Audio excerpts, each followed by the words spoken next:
Coming up, marking the 50th anniversary of Kansas City's deadly race riots. The new push to rename the Paseo after Dr. King. Tens of thousands of Metro residents headed to the polls to vote in local elections. What happened?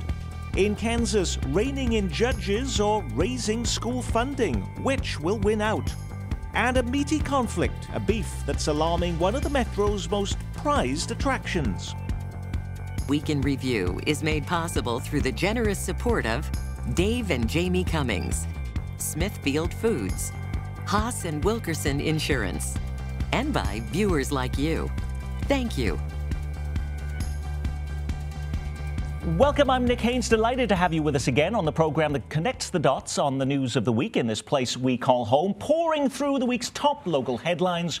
From 41 Action News, reporter and news anchor Dia Wall. From behind the anchor desk across town at KMBC 9 News, Chris Katz is with us.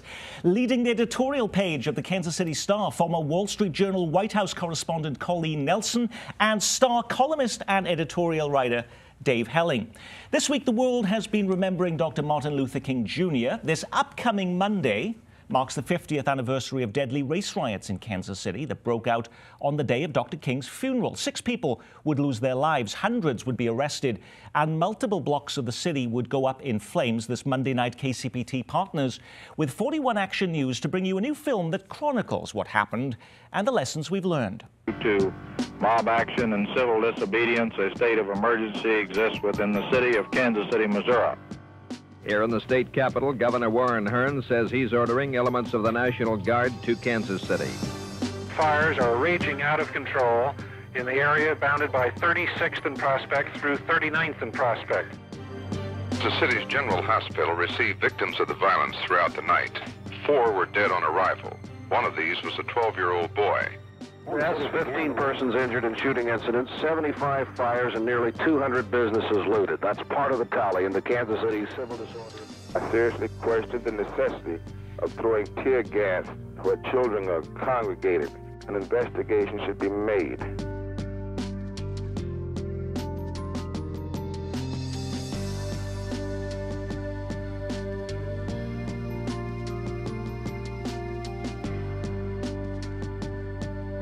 It was an earth-shattering year, and the riots in Kansas City changed everything. 31st Street, which had a lot of African-American businesses, was essentially burned to the ground. You get the sense that the riot could happen just a couple of months ago. All of those issues that caused the riot are still there. The broadcast premiere of 68 Kansas City's race riots then and now can be seen Monday night at 6:30 on 41 Action News. Then at 8, KCPT hosts an hour-long special that packages the new documentary with a follow-up conversation with eyewitnesses, political leaders, police officers, and historians. I'm sure there's something amazingly happening on Monday night on KMBC 9 News, Chris. However, humor us for a second here, because you reached out to me back in August of last year. This has been sort of 8 months in the making. Would we partner with 41 on this effort? And you have been the person behind the whole project, doing most of the heavy lifting, Dia Wall. What was the biggest surprise in going through all of this material and what you learned along the way? Exactly what you heard in the clip. How many of these things we're still talking about today. Some of the recommendations that came out of the whole commission report after the riots are the same things that plague inner cities all over the country today. Emmanuel Cleaver in the program, Chris Katz, says that there are parts of the city that have never been touched since then, half a century ago. But we've had 2 African-American mayors, a black police chief since then. Why are there still parts of the city that have never been touched since then? It is interesting that the same kinds of problems when it comes to jobs and opportunities and education and housing that were issues 50 years ago are still issues today. It's a different kind of frustration. I think Kansas City is probably like a lot of other cities. I don't think Kansas City is necessarily unique when it comes to race. It's something that I think overall far too many people they'll talk about it, but it's an uncomfortable conversation. They don't know how to approach it. They don't know what the next step or the step after that or the step after that is. And that's why here we are 50 years later, still talking about the same stuff. Dia referenced a city report that came out right after the riots. They came up with more than 40 recommendations, many of them involving policing, Dave Helling, everything from we need more police officers, better pay, local control of the police department, even one about providing public transit, more public transit for people on the east side so they can get to jobs. These are the very same issues we talk about on this program even this year. Yeah, correct. And in fact, we're running a rather large, long editorial in Sunday's paper about this very thing, that here are places where we still need to make progress. You know, Kansas City is more politically advanced in a racial sense than it was 50 years ago, as you pointed out, 2 African-American mayors, an African-American congressman. That would have been inconceivable 50 years ago. But economic progress has been much more difficult to come by. A third of the African-American families in Kansas City live below the poverty level. Wow. And that's in part because while there are jobs available, there are not good jobs, good paying jobs, career paying jobs. And we have fallen short, as many urban areas have, in sort of developing that. That's why, as we write Sunday, we need to really focus on building African-American businesses, improving education, including gap education between high school and 4-year colleges, so there's more training, more community college efforts, all of the things you need to do to bring economic progress, and that's what's still lacking 50 years later. Even though this happened 50 years ago, there were more than 100 cities engaged in some sort of civil disturbances, dear, right after the assassination of Martin Luther King. Kansas City was unique because this happened on the day of the funeral itself. Yeah, this is all sparked by the fact that Kansas City, Kansas lets the kids out of school so they can observe the memorial service for Dr. King. Kansas City, Missouri decides not to. They had an emergency meeting the night before. They all get together, all the administrators. They say, hey, we got a new school. We're going to name it Martin Luther King Jr. We're going to fly the flags at half-mast. That should be enough. But it wasn't. And this feeling that not enough has been done continues today. There is no place, we hear in the film, in Kansas City where there is any marker or plaque that will let you know about those who died in the 1968 riots or where it started. Kansas City Congressman Emanuel Cleaver says Kansas City is the only city with a population of 12,000 people that doesn't even have a road named after Martin Luther King Jr. Now a petition drive has been launched to change that. Black clergy leading the effort to rename Paseo Boulevard after Dr. King. The Parks Board, though, has already rejected that idea. Why, Colleen Nelson? Well, the Parks Board says that Kansas City names things for people who made a difference in Kansas City, for people who gave land or made a significant contribution to Kansas City. So ostensibly, the argument is that Martin Luther King Jr. made a difference everywhere, but not specifically in Kansas City. But that's not sitting well with the African-American leaders who are leading this charge, pushing for a name change. And so they have other options. They're launching a petition drive. They're also going to the City Council, asking the City Council to essentially do an end around the Parks Board. And they say they're going to fight for this name change. And it is notable that Kansas City is an outlier on this and does not have a road name for Martin Luther King Jr. But why Paseo? Well, when I talked to a few people this week, they say Paseo is a boulevard. It's a beautiful street. It's significant to the city. Here's what the challenge is, though, what I learned when I was doing this story. The first ever Parks Board president suggested the name the Paseo. So the boards that have come after that, they always want to be respectful of decisions by previous boards. And so I think the Paseo is going to be a tough sell. Yeah, the George Kessler, who invented the boulevard system, is sainted at the Parks headquarters, and in fact, boards act often as if nothing could be changed after he passed away. That's the source of some of this controversy. I said the other day, when you want to change a street light, sometimes the Parks Board gets a little nervous. But the other reason that I think the African-American ministers behind this effort like the Paseo as the site is, one, it's in fairly good repair. Two, there is some fear that you would name another street in some disrepair, as has happened in other cities, like and then right or whatever. And so that's part of it. The other part of it, there are churches along Paseo, and there is some African-American housing history along that. But when we think about well. what Martin Luther King stood for, some are all arguing this week also, Chris Ketz, that why isn't there a bridge between, say, Kansas City, Missouri, and Kansas? It's a great idea, and probably an idea that has been talked about, but maybe not talked about enough. It'll be interesting to see how this all shakes out. granted, the petition process, the bar is set pretty low. It's not as if they need a lot of valid signatures to push this thing forward. And as you said, you know, maybe the city council doesn't end around here. What would actually improve in the city if we did, and voters did in August, if it gets on the ballot, change the name of the Paseo to Martin Luther King Junior Boulevard, for instance, Colleen Nelson? How does that make this community better? Right. Well, that's a great question, and it certainly does not cure all that ails struggling neighborhoods in Kansas City. It doesn't address all the problems that Dave referenced in terms of African American households below the poverty line. It doesn't create jobs necessarily, but it is symbolic, and symbolism has meaning, and it sends a message when Kansas City doesn't have a street named for Martin Luther King Jr. And it would send a message if we did have a street named for Martin Luther King Jr. And beyond that, the leaders who are pushing for the name change say that they're hopeful that there would be some economic development along the Paseo, that this could be kind of a catalyst for some positive changes in that part of the city. The Parks Board also says there is a place in Kansas City that is already named after Martin Luther King Jr. There is. Do you know where it is? That's why you're on the program, to enlighten all of us. Here's the thing. Most people I talk to, Nick, have no idea where it is. It's in Swope Park. There are 42 acres there named Martin Luther King Jr. Park. But initially, when we started this story, it went around the newsroom. I was like, where's this? I don't know. I don't know. I don't know. And that's one of the arguments of these African-American clergy leaders. Just briefly, Nick, the politics of this are going to be fascinating in this sense. Mayor Sly James announced, in fact, is planning to announce today a commission to study this idea, which is an interesting, you know, you would think he would be for it or at least get out in front of this effort, and yet he seems to want to study it for some time. I do believe that if enough valid petition signatures are gathered, the council will do it without putting it to a vote, because I just don't think the community really needs to go through that kind of nail biting, if you will, over renaming this street. I think it would pass overwhelmingly. Most people do, but a campaign, I mean, what would the opponents say? I mean, it would be very, very uncomfortable for most of Kansas City. So my guess is if they get enough signatures, the council will do it. It may be that the mayor is trying to short circuit that a little bit by setting up this commission. We just don't know. Well, this week, voters all across our metro went to the polls to vote in a slew of local elections for city mayors, council members, and school boards. Lee Summit elected a new mayor in Kansas City.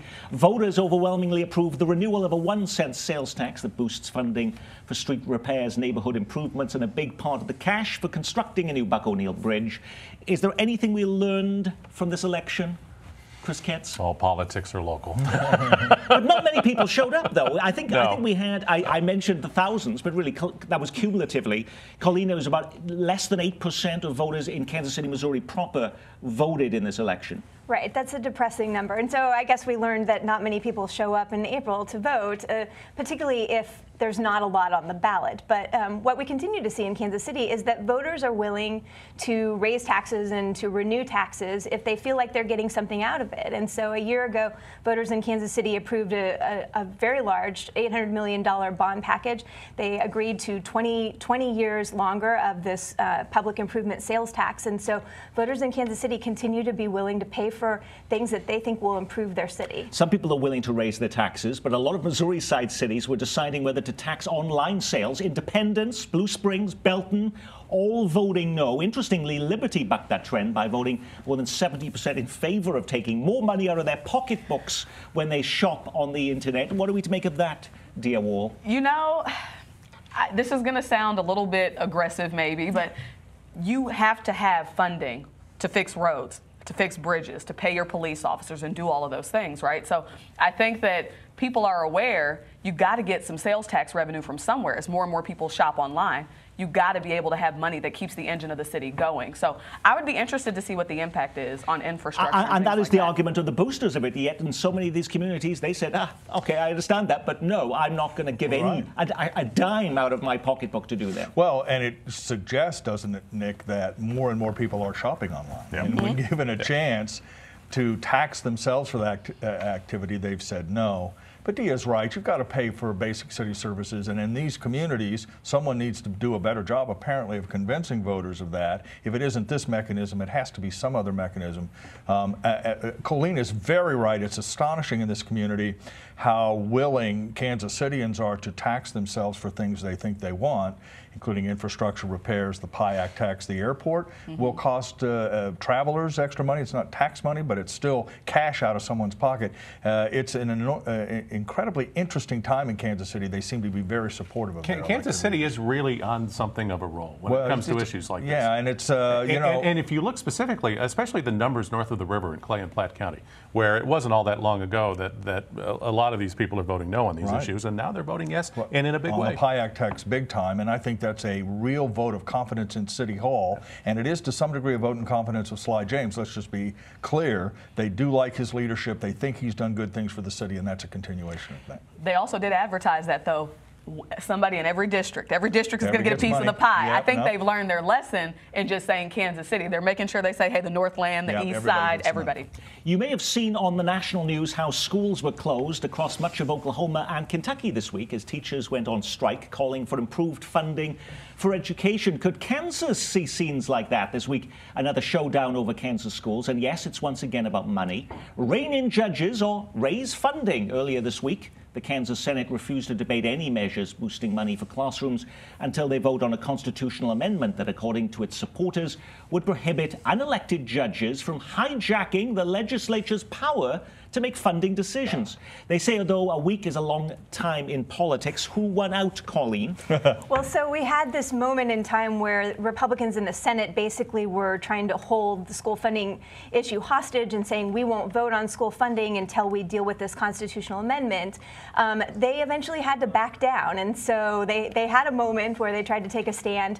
They had to back down, and so now we have the House and the Senate going to a conference committee trying to sort out school funding, but we still don't have a solution on this, and April 30th is the deadline that the court has set for coming up with a whole lot of money, a plan to address what the court says is inadequate funding. So, I mean, the standoff is over. The hostage situation has subsided, but this isn't fixed. And the judges on the Kansas Supreme Court set a deadline of the end of April that the legislature would have to make a decision. I'm not quite clear, though, why a constitutional amendment that would restrain judges would help in the short term, though, Dave, when that would have to go on the ballot if it's approved by lawmakers in November. Correct. It wouldn't solve the immediate crisis. It might, however, assuming it went on the ballot, which isn't going to happen, and it passed, which wouldn't happen anyway, but assuming it passed, I think supporters thought, well, now we have a tool to go to the court and say this is what we're going to do and no more. So, but April 30th is the deadline. I wouldn't put a lot of stock in that. I mean, deadlines have a way of lengthening in the state of Kansas. The legislature may have to come back.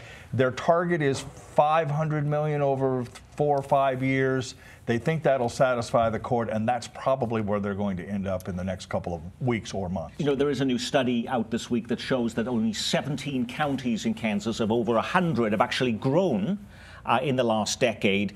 Does that bring up concerns, though, about whether we need to consolidate schools? Or because it's something that Dia said, you need to find pockets of interest where you can get some agreement. Is the consolidation word coming up Well, again? the other, yes. And in fact, there was some language in one of the bills that was circulating this week, Nick, that would have given more incentives to school districts which decided to consolidate rather than forcing them to do so.